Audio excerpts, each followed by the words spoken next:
So we're going to go into it. We've got 67% humidity at about 65.5 degrees. Keeping the house cold. Well, it's not my. It's a recession, I guess. You can't afford heat, right? I know, exactly. We are in a recession. We'll get into that. But I know you were dying to wonder. Are hurting your AC bill. Tariffs are destroying my AC bill. It's actually nice and cool. You know, everyone says you got to sleep in the lighter. But what's in the cigars, you might wonder? Well, it's a great question.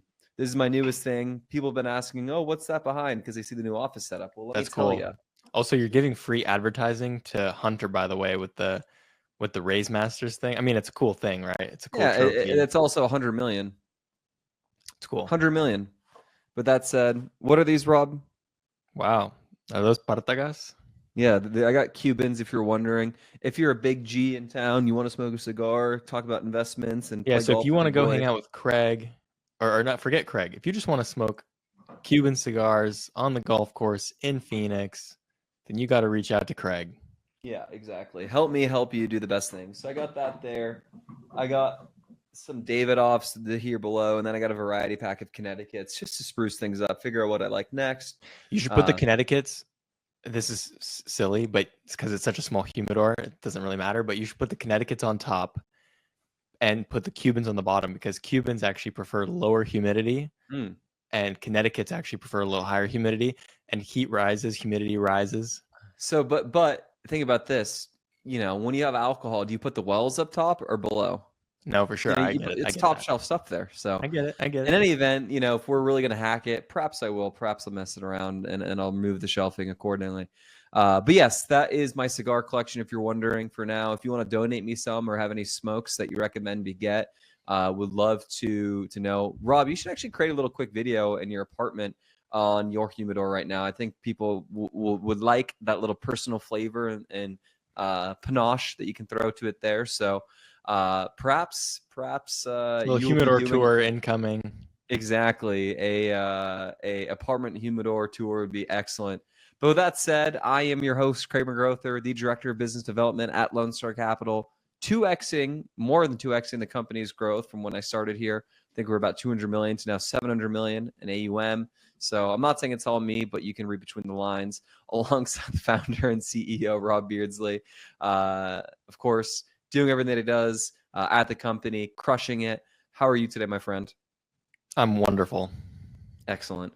Well, before we get into the meat and potatoes of the show, we are going to shamelessly promote our summit event coming up, which is when it is September 14th and 15th coming up in New York City. But before then, we've got our Bay Area Summit event in April. So if you are a capital raiser, limited partner, LP, passive investor looking to learn more about Lone Star Capital and you're in the West Coast, message me with regard to our Bay Area event. But shifting gears back to the New York City event, I'm so happy. This is kind of starting to come alive here. We've got a lot of tickets sold already, which is great and movement. But with real quick, without further ado, I just want to kind of get into a deep dive here with regard to the event. We actually have a lot more fleshed out agenda now.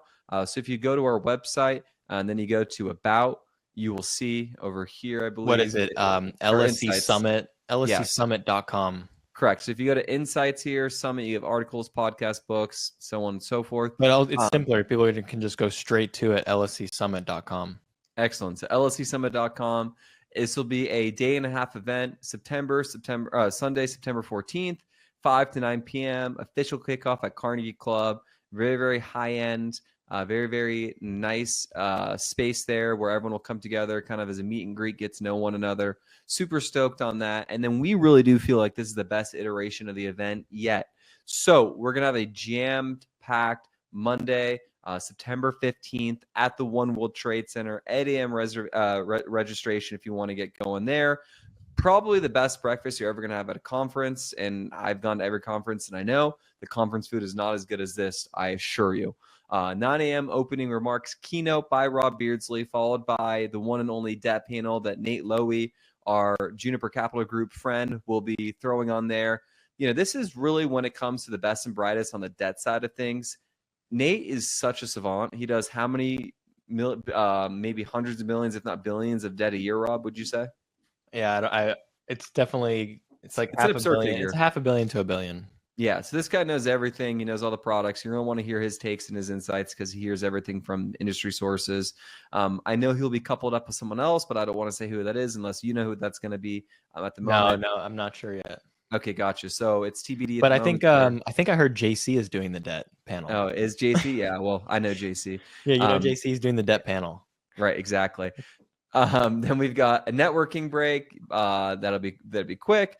Then an equity panel with some of the best institutional capital groups in the business will be on there talking about their deal flow there. So it's going to be a really beautiful blend this year of high net worth individuals, family offices, institutional capital groups, capital raisers, fund managers. So really all the equity sources possible that you're going to want there will in fact be there. So if you're thinking this from a sponsor perspective, hey, you've got every kind of array, an arsenal of people that are looking to do deals, put money out in this environment. And quite frankly, if you are a sponsor, this is the easiest money you could ever spend on coming to this event.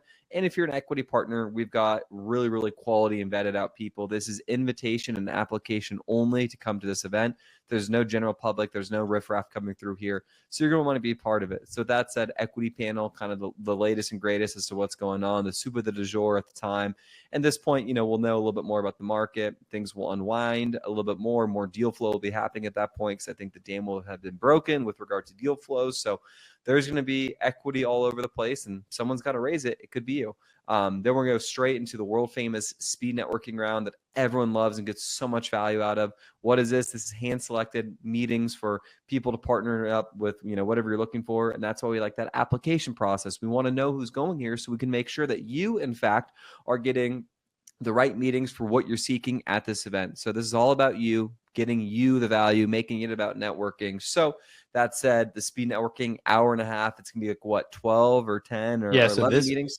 this is how you get your cost of your ticket in value 10x.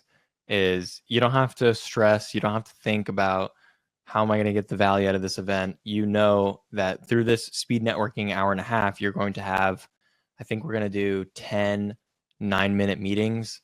And so you're going to be paired up with 10 different people and have a 9-minute meeting. And so some of those meetings will be more fruitful than others, but it's guaranteed that you'll have at least one that's going to give you the value of your whole trip. Yeah, and quite frankly, results may vary. We've had people come to our event that have raised legitimately north of $50 million from the connections we've had. I get the call all the time.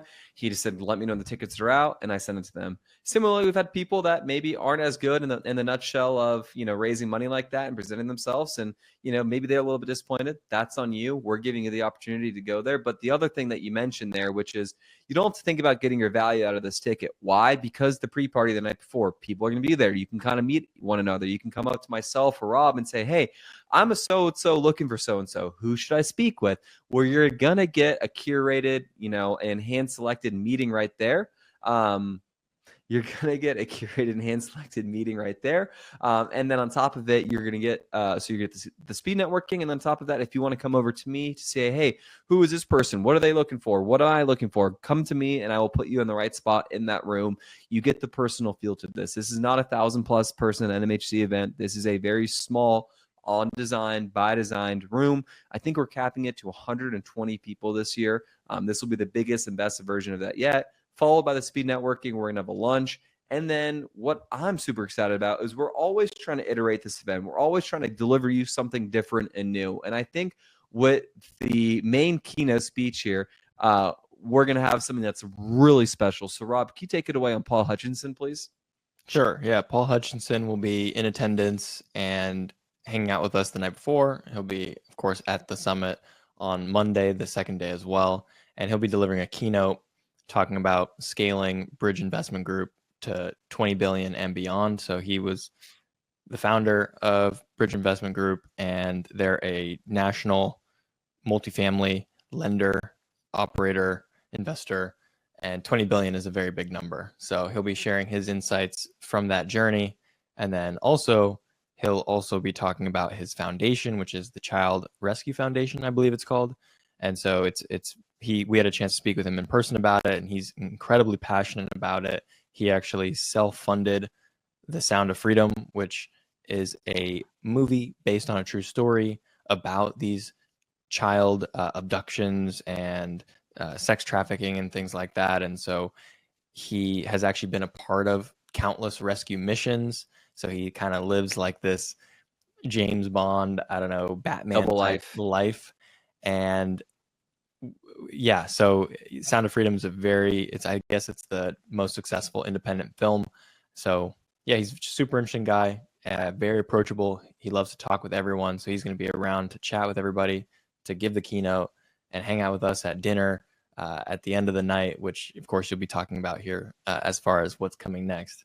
Yeah, so just once more, having Paul come will really give you a different feel and flavor from a keynote perspective. We've had people like Hunter Thompson give keynotes. We've had people like yourself, many others, Alan Steinberg, so on and so forth. So if someone's going to speak on our channel there, if you will, it's going to be someone who's at the highest end of whatever they're doing. And we feel Paul has two really unique perspectives there, which is, of course, Seagull and Company to 20B, not M, but 20B, B as in billion. And then obviously, more important than anything else, the impact that he's having there. And just so you know, 100% of the proceeds from this event, of the profit, 100% of the profit from this event will be in fact donated to Paul's charity. So just know that this event, the ticket that you're likely buying here is going to a cause that will help with children all throughout the country who are in not as fortunate situations as likely yourself and your own there. So the why is super important here. Having some sort of mission-driven statement behind what we're doing and helping others is obviously at the forefront for what we're thinking about. And this event is truly no exception. So we're very grateful to have our new friend Paul be speaking and obviously talking about the way more important side of thing than just making a bunch of money, but his real legacy now that he's leaving behind to the world. Then from there, we'll do roundtable discussions, which is designed to help your business, help with whatever you're doing. So this is designed either to kind of level up your skill set and also do a little more networking, right? We're going to have institutional people there that are going to be leading them. We're going to have, marketing experts there, right? So can you give a little bit more of an insight, Rob, as to the roundtable discussions that we're going to be doing this year that will also provide a lot of value and networking on top of it? Yeah, roundtable discussions requires you to bring your problems, your opportunities, things that you're working on, and bring it to a group of like-minded individuals and an expert. And so there'll be a discussion leader, and you're not going to be talked to. It's going to be a conversation. It's going to be, hey, who has an issue or who has an opportunity they want to discuss? And then those conversations might be centered around investor relations and marketing, like what content should I be posting, or if you're an investor, what asset class should I be focusing on, or how should I structure this deal? I've got a opportunity to buy a certain asset and I want to negotiate with the seller a certain way, or I want to bring in investors in a certain deal structure, or for debt, how do I get around this problem? And so there'll be different topics, and you'll be with a group that you'll be able to kind of get to know and learn from their problems and from their opportunities and what they're focused on. So I think there's great opportunity not just to bring what you've got going on in your life and your business as far as how someone could add value and help you, but also listening to other people's situations can give you ideas as well. Couldn't have said it better myself. So the roundtable is super exciting there. This will just, as I said, jam pack your schedule that much more, help you meet everyone in the room. And that's really one of the things is we are opening up our network to you. We're opening up the room to you. This event is whatever you make of it. Then closing remarks. Following the closing remarks, we're going to be going over to our cocktail hour and dinner at Cipriani on Wall Street. We've historically done reserve cut every single year. However, this year we want to make it a little bit different. We want to make it a little bit fresh. We want to change up the scenery a little bit, if you will. And as I said, always iterate it. And we think this is a super, super high-end way to do that. So I actually have not stepped into this specific location before. Of course, I've had the ice cream at Cipriani's. Yes, it is the best in the world, you could argue. But Rob, can you give a little bit of a note as to how you landed on this one? Because you like all things fine dining, of course, and you're a connoisseur of fine things, fine rooms, and doing everything to the nines. So can you explain as to how you and Dasha landed on this location, please? I let Dasha drive it. So she toured the space, figured it out. They offer a great package. I mean, this Cipriani, there's various Ciprianis around the city and around the country as well. But this one in particular is focused on hosting events. So there's huge galas that are here. There's weddings that go here. So this is not just Cipriani, which is a kind of very famous restaurant, very kind of cool, sceney spot. But this one in particular is for events. So this is just a perfect fit. So I'm sure Dasha figured it all out, negotiated a great deal, and structured a great event for us. Yeah. So super excited there. And then like we always do, we're going to do the big walk, the Great Migration, from the Walk of Wall Street, from Cipriani all the way over to Barclay Rex, which is the oldest cigar bar in New York City. So if you want to have a nice nightcap there and get smoked out, we invite you to do so. And we're super excited to have you there. Rob, is there anything else that I'm missing here? No, that's it. It's easy, just as easy as it sounds. Yes. So if you are an equity source listening to this and you want to learn more about the event and want to come, reach out to me. If you're a sponsor looking to learn a little bit more about the event, reach out to me. If you're a passive investor and want to kind of know left from right, up from down, and you want to learn more about the business and meet great people like us and our peers and those we think are respectable operators as well, we would love to have you come aboard. So it's not a one size fits all for those who come to our event. But that said, we'd love to have you there. This is someone we put a lot of effort into. We said last year would be the last year, but we are only in this reference a liar. The show goes on. I'm not effing leaving, as Jordan Belfort would say. So we're going to have this event. It's going to be bigger, bolder, better than ever before. And, you know, I will stand on that. I think this will be the best version of the event yet. There will be more equity than ever. And quite frankly, there's never been a more important time to invest in your business. When times are like right now, when the market's really tough, that's not when you need to get defensive. That's when you actually need to get aggressive and pay to be in better networks, pay to be in better rooms, pay to level yourself up. And this is one way you're going to do that. So please, please, please reach out to me if you're interested. The email is Craig, CRAIG, @LSCRE.com. Okay, after that filibuster, we're going to talk about our vision at Lone Star Capital. This is something that's been really top of mind for us, has been something that as we look through how we want to design our business, our life moving forward. Rob, can you talk about your want to talk about this, but also what you see and what you envision when we get more seniored, when we're not, sub 30 and below, but when we're 40 plus, if you will, what is something that we want to build for the next couple of decades and beyond? Yeah, well, it doesn't really matter how old we are or where we are in the journey. It's all about striving for a better tomorrow and building a grand vision. And it doesn't necessarily mean that until we meet that vision, things are not good, or it also doesn't mean that when we do hit that vision that we stop, right? So it's somewhat arbitrary, but it's great to have an anchor. It's great to have a vision, so that way every day, all of us top to bottom at the company know what we're working towards and understand what our vision is. So basically, and of course this is subject to change, but what our vision is as we've kind of matured as a company and have understand more about the business and operated more properties and understand what it truly means to scale and have a bigger company and have more properties. You get the point. So basically, the vision is a $5 billion portfolio of 50 multifamily properties. And so what's really poignant about this is essentially what we're saying is the average property size is 100 million, right? That's the takeaway. And so what that means is we want to do big and better.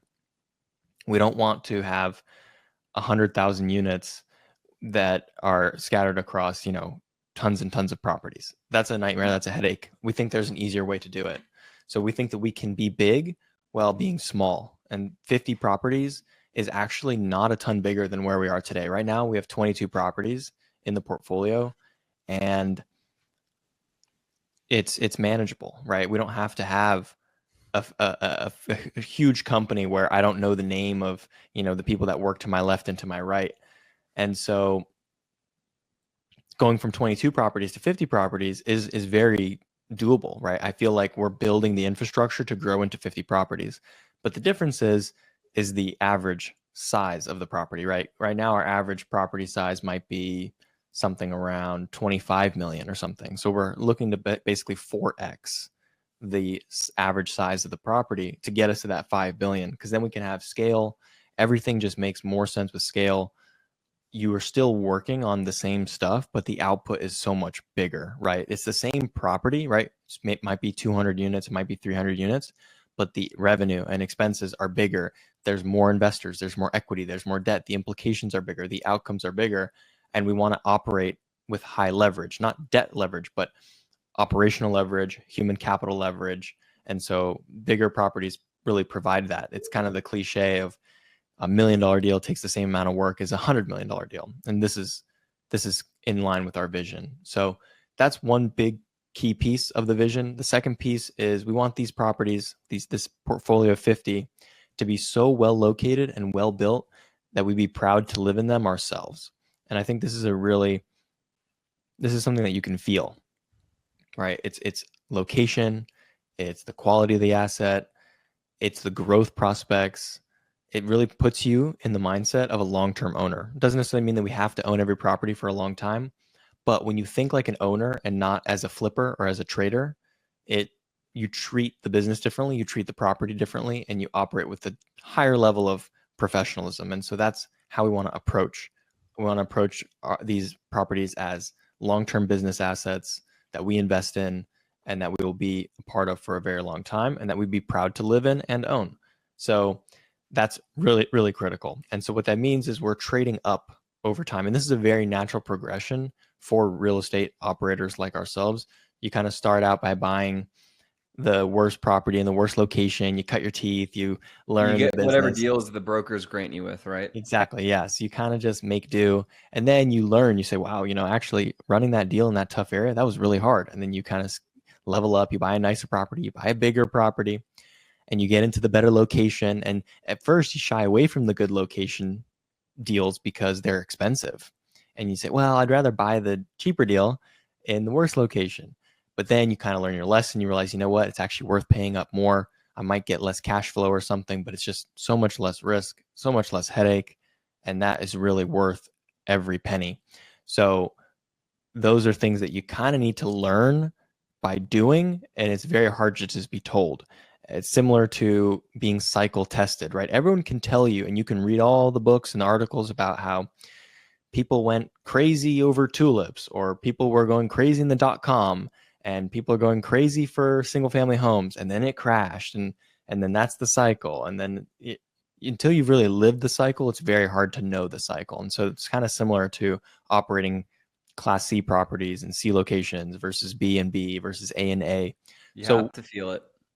Yeah, you have to feel it. And we're on that path now of naturally progressing to higher quality assets in better locations. And then finally, the final key piece here is the capital structure. And so the capital structure is twofold. It's the debt, and we want this portfolio of 50 properties to be conservatively leveraged at approximately, on average, 60% leverage. Right. So some deals might be more, some deals might be less, just depending on their circumstances. But so what that means is we're raising about 40% of equity on the deal. So if it's $100 million deal, round number, we're looking to raise $40 million for that opportunity. Similarly, and maybe a little bit more depending on total capitalization. And then similarly, if we're doing a $50 million deal, if we were to buy something on the smaller end of the spectrum, as we fully get ramped up here, we're raising around 18 to 24. That's right. So another key piece, tactically speaking, about leverage is when you're borrowing from the agencies, which is the best source of debt for multifamily, in order to buy the highest quality real estate and for it to cash flow, you really need to have interest-only debt. In order to get full-term interest-only debt from the agencies, you need to borrow at a lower leverage. And this is logical because if you amortize, then you basically buy the property at, let's say, 75% leverage, but then through amortization, you're paying off the loan in small chunks every single month, so that when that loan matures in 5, 7, 10 years, you've amortized down the loan balance such that the LTV has come down to where the lender feels more safe that they could be taken out because they're not as highly levered as when they started in the deal. But if you're going to go to a lender and say, I'd like to be interest only for the entirety of the loan term, that's going to then push the lender to want to start from day one at a lower leverage, right? So instead of 75 and then amortizing down to 70, 65, you just start at 65. And then you just maintain 65% debt load the whole way, and you get interest only payments the whole way, which actually maximizes your cash flow. And that's kind of what you need when you buy super high quality assets in good locations, because those are going to be lower cap rate deals. And therefore, they're going to be thinner on cash flow to begin with. And so you really want to do everything you can to optimize that cash flow by not over levering and by having interest only debt. And so those two things actually play well together. If we don't want to max out leverage and we want interest only, those two things come in one product, which is the lower leverage full term IO product. So that actually is a great strategy that makes a lot of sense. And then finally, on the equity side, our vision is, and I think people have kind of gotten this notion from us a lot, is we want to stay retail, and we don't want to have institutional partners. We don't want to have to do huge portfolios and super big deals and grow to tremendous scale under the watchful eye of a institutional partner, right? We would rather control our destiny. We would rather do 1031 exchanges, which is generally not possible with institutional partnerships. But instead, if we're able to raise retail capital in partnership with fund managers and capital raisers, then we can actually control the 1031 exchange process. So we're always staying tax efficient and compounding our wealth at a higher clip for all parties involved.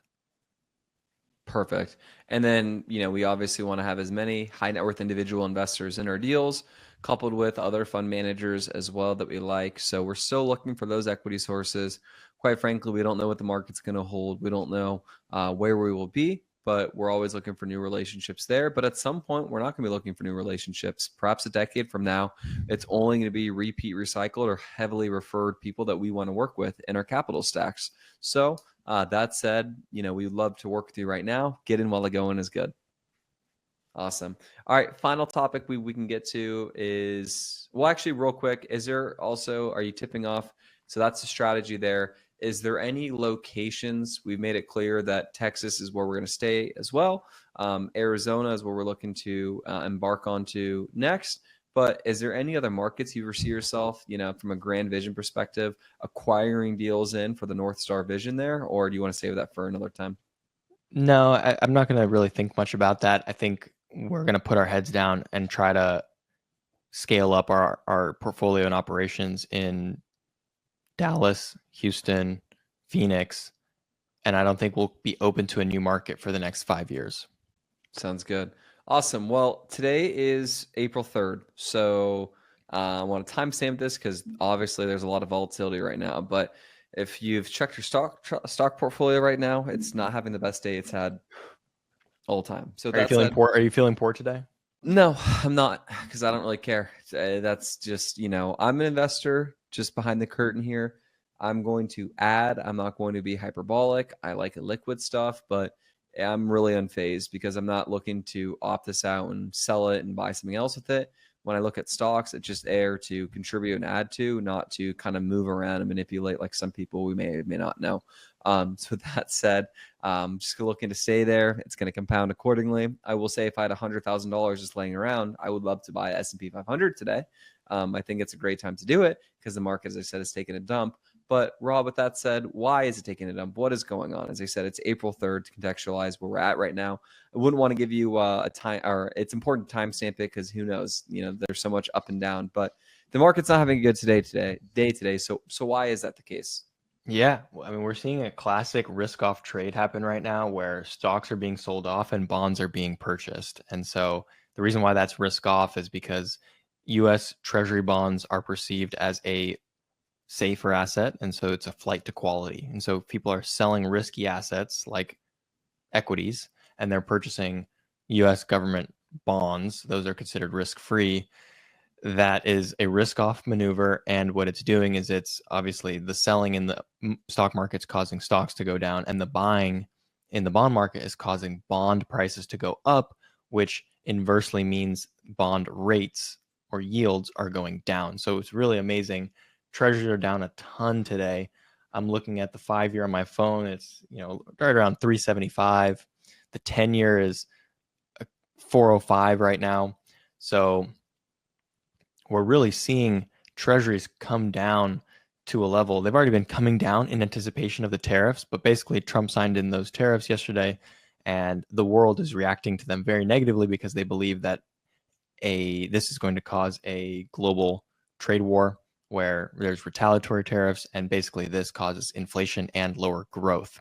Because if you just have higher prices, it doesn't necessarily have to cause inflation. It can also just simply cause people to buy less of stuff. And that just means, we're in a consumer economy, and if people are buying less, that means GDP is down, and that means we're in a recession, and that means people want to sell stocks because companies are going to miss their earnings reports, and then there's going to be a downward spiral there. So it's very interesting because we have seen over the last few, like perhaps couple years now, a very big diversion between equities and real estate values, because real estate values crashed in 2022, roughly speaking. And the stock market had like a little crash, and then it rallied really hard. And now the stock market's been soaring, and it's been kind of concentrated in the Mag 7 and Nvidia and kind of the AI stuff. But I feel like when you see such a big diversion where stocks super high, real estate down, number one, it makes me want to invest in real estate and not stocks. I don't want to invest in what's expensive. I want to buy what's cheap. And so real estate relative, I think, is a better investment today. And I think the stock market going down 4% today is not necessarily proof of that. And it's not necessarily a reversion to the mean quite yet. I think the stock market's got some more ways to go before you say, oh, wow, the stock market's cheap relative to real estate, what have you. But yeah, those are the market reactions. And from a real estate perspective, there's plenty of implications, because tariffs could be bad for construction costs and therefore makes it more difficult for developers to build, which then stymies new supply further, which then pushes rent growth, which is really what a lot of people are anticipating 26, 27, and 28 have in store for us. What also gets more valuable if there's tariffs and construction is difficult, if parts are difficult? Existing structures become that much more valuable because the cost to replace this now just went up substantially. So your replacement cost goes up. Yeah, it does. But overall, I do think, being in our space, this is why we don't only do developing, because there's so many varying parts. You need the interest rate market to be good. You need the commodity pricing to be good. You need a lot of things to go right in order for you to execute that development, as opposed to the structures that we like to do. We find this to be very competitive and awesome. So we are very grateful for our business model, our business plan. It's a tough debate to be a developer right now. It's never easy being a developer. You got to have nerves of steel and be okay with strikeouts and home runs. But that said, I was making a note of this because I want to go back to this point. Who has been saying that the smart investor would be selling their stocks, shorting their stocks, if you will, and longing real estate? Any guesses? Yes, exactly. So if you listen to us, if you do take our advice here, or if you do take what we're doing, I'm not going to say advice, but if you do listen to the tea leaves here, if you do listen to what our strategic moves are, I think you'd probably be ahead right now. I think that, it would be a good day probably to buy stocks today, but we've been saying, hey, listen, multifamily is really cheap right now. This is a really great entrance point. It's not just 1 year coming and going. It's 24, 25, and 26 will likely be very fruitful years. And those won't be the last years ever to invest, but we think those years will be disproportionately great years. So we're really excited about that. Although it's not fun to see your accounts go down, we're sensitive to that. I mean, Bitcoin's down to 81 grand. We know you love Bitcoin so much. But that said, we're excited about, I guess the trend to, just thinking that, hey, we are in a recession. I think that's going to be more apparent. I mean, I think they'll probably announce that at some point here coming up. But, multifamily is a great time to invest. The pain has been felt in that space, just so you realize. So the pain has been felt there. The stock market had some pain in 22. It's experiencing more pain right now, and I think it'll continue to go down.